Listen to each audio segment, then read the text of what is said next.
This is a comment on one of my recent videos. It's insightful, and if you've got the time, I recommend pausing the video to read it in full. But what's most important to us right now is that first sentence.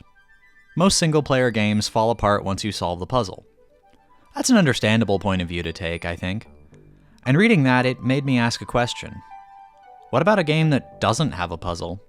One that doesn't have objectives at all? This is Proteus, an indie game released in 2013. In it, the player explores a procedurally generated island, and, well, that's pretty much it. There's a day-night cycle, as well as transitions between seasons, and a nominal ending, but no success or failure, at least not as they're traditionally understood in games. I'd like for you to explore Proteus with me. And saying that, I'm required to answer another question. How am I to go about doing that? When covering other games, like Passage or Azusa 3.9, I could just play straight to the end, providing commentary throughout. But while Proteus does technically have an ending, it's not at all what the experience of playing it is built around. In fact, I didn't even know Proteus had an ending until I was doing preliminary research for this video. So since I'm playing an unconventional game, I feel I should take an unconventional approach. You could call this an experiment. I have a 3-day weekend coming up, so on each of those 3 days I'll play for a set amount of time. Let's say 30 minutes. I'll set a timer on my phone, and the moment I hit half an hour, that's it, regardless of where I am in game. Honestly, as I write this introduction, I'm not sure that 90 minutes in total will be enough to paint a clear picture of Proteus. But I think it's that uncertainty that makes this experiment interesting in the first place. After all, the great explorers never undertook their explorations with a guarantee of success. Think about it this way. How many people died on Everest before it was successfully summited? Thankfully, my own expedition is happening from the comfort and safety of a bedroom with central heating, but anyway, I think I've made my point. Without further ado, let's disembark. As the game began, I opened my eyes and found myself in the water.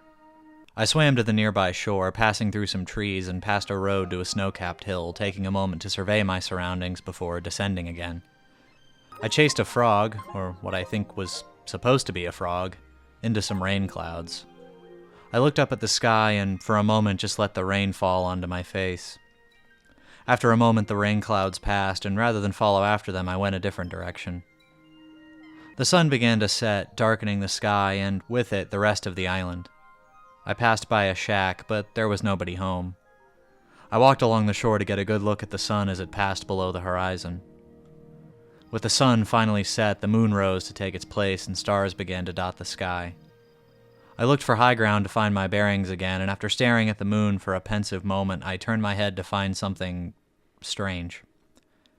What on earth? Are those stars falling out of the sky? As I got closer to whatever it was, the wind began to pick up. I was hesitant for a moment, but I walked into the middle of the white dots.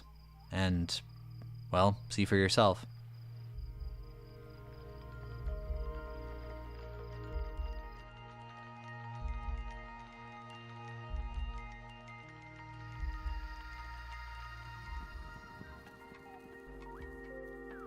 Wow. For a moment I walked around aimlessly, just taking in the new colors, so vibrant they almost strained my eyes. I went up another hill, past what must be intended as a monument from a people that no longer live here, but I couldn't bring myself to fully stop moving. I found some flies, and running into them made me move faster, almost like I was on roller skates. As I walked through a field of yellow flowers, the sun began to set again, only this time it almost felt like the colors grew even more vibrant. Glimpsing the darkening yellow-orange sky, I realized for the first time why the ancient Greek poets like Homer used to refer to the sky as bronze. The sun began to fully set below the horizon, but I still didn't stop to take a look at it. I kept moving as the sky went from bronze to pink to purple to, finally, a familiar dark blue. Walking along the road for a bit, I came across the familiar sight of the swirling white dots. This time I practically threw myself at them. I saw time pass for a few seconds, but no fade to white. Then I realized I wasn't fully standing in the circle, so I scooted over a bit, and that did the trick. And seeing where, or rather when, I ended up, part of me honestly regretted doing that. The first thing I was greeted by, apart from some slightly shifted colors on the trees, was a fog so thick it made it hard for me to get my bearings. I wandered around for a while, like I did the previous season, but there I did so out of excitement. Here, confusion mostly. When I finally made my way to the top of a hill, it honestly felt like doing so was necessary for my survival, even as I was well aware that you absolutely cannot die in this game. Even then, I could barely see anything other than the tops of some trees. So with no real lay of the land and no desire to wander in the fog anymore, I just watched the sun. For minutes. After a while, some rain clouds rolled in, and I walked down to let them pass through me. I swear, doing that, I actually felt a slight breeze in real life. Then I ducked below the clouds again, and amid the rain and fog, I saw those white dots again. Only this time, they weren't all collecting into one spot. With night falling, the fog seemed to disperse just a little bit, and I investigated. Walking over to the shoreline, the dots rose into the air, and towering black walls surrounded me for a moment before falling back down. Another clump of dots brightened up the sky, almost to the level it was during the day, but killed all of the trees. What is this? A glimpse into the future? The past? For a moment, I watched the moon make its transit across the night sky, some stray white dots seeming to join the other stars in the sky. I saw that familiar swirling pattern of dots, but I looked over at my stopwatch and realized I only had a little over 3 minutes left, so I didn't go into it this time. After a little more incidental wandering, I stood at the top of a hill, watched the sun rise, then walked over the shore and held the escape key, shutting my eyes and ending the day's adventures. I have a confession to make. What you just saw wasn't actually day 1. It was day 3. Ignore the Gunstar Heroes footage, that's just so I have something to put here. So, I recorded the first 2 days of this experiment, and in my hubris, I didn't check how the footage turned out until I was about to start day 3. As you might expect, nothing. Just a black screen. Faced with this, I had a few options. I could just pretend that didn't happen and record the equivalent of 2 additional days, or even just record as much as I needed and pretend that it took place over 2 more days. That would have fooled my audience. I mean, how would you have known I did that? But it felt wrong. The entire point of doing the video this way was that, in restricting myself, I hoped to draw out some of the things that make Proteus interesting, in a way that I wouldn't have been able to do with a single full playthrough. In throwing that away, I feel like even if you couldn't tell that I gave that up, I would. And while I'm immensely grateful for the audience I've built up over the last 6 months, I also make these videos to challenge myself as an artist. So no faking it.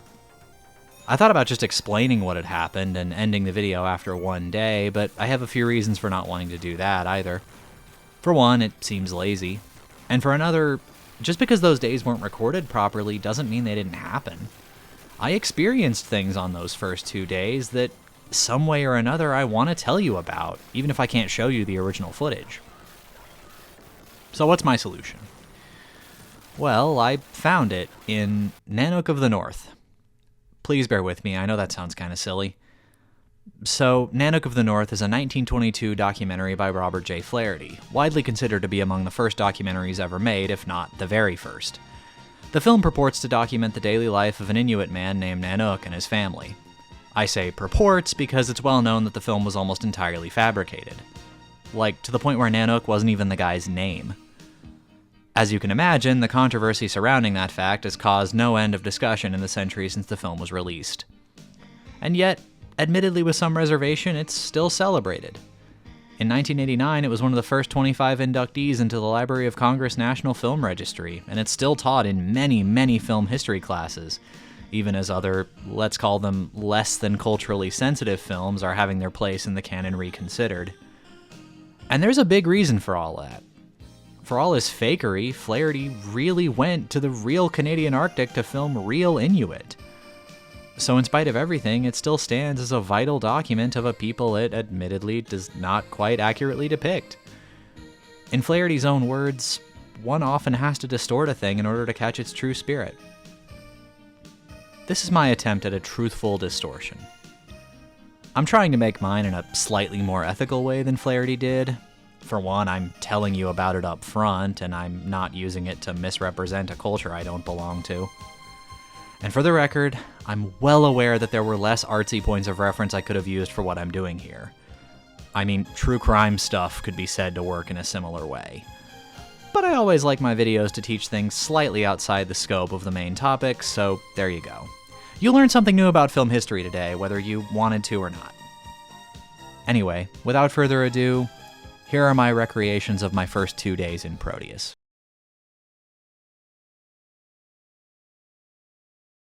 As you might expect, I spent most of day 1 getting my bearings, just wandering around without much rhyme or reason since I didn't have much of an idea of what to look for yet. But a couple of things happened that are worth talking about. For one, I didn't transition to the next season until near the very end of 30 minutes, which made me realize that I needed to be more proactive in doing that on the second and third days if I wanted to see more of the game. The other thing happened not long before that. At night, I looked up into the air and saw shooting stars above me. And I'm not sure why, but my first thought was that I wanted to race them. So I did. I lost, because there's no normal way to increase your walking speed in Proteus, but it was my first taste of how strangely immersive this game can be. Here I was, briefly turned into a child on a summer night, made even more ironic by the fact that I was playing on one of the coldest nights of the year. In a real way, it was my first taste of the kind of experience that Proteus was built for from the ground up. But it pales in comparison to what I experienced on day 2. Starting my second day, I knew I would have to go out of my way to progress through the seasons if I wanted to see new things. It wouldn't be fair to say that I speed ran the first few seasons, but I definitely made an effort to keep things moving forward. In short order, I made it through spring, summer, and fall in one night each, taking a little time to do the things you've seen me do already, standing in the rain, watching the sunset, etc. Then I made it to winter. And winter felt different. Winter in Proteus is desolate. I don't think there's a better word to describe it. Almost no signs of life anywhere. In particular, the trees look less like they've shed their leaves naturally and more like they've been set on fire. For a while, I wandered this dead landscape, looking for any color at all and finding none. Then I turned my head toward the shore and realized the water looked different. I went down there and, sure enough, it was frozen. So I began to walk across it. I don't know exactly how long I walked. It's hard to describe how it felt. The word trance seems cliché, but appropriate. For a while, I lost track of myself, walking toward what must have been the edge of the world. But eventually, I looked back down at my phone and realized time was almost up.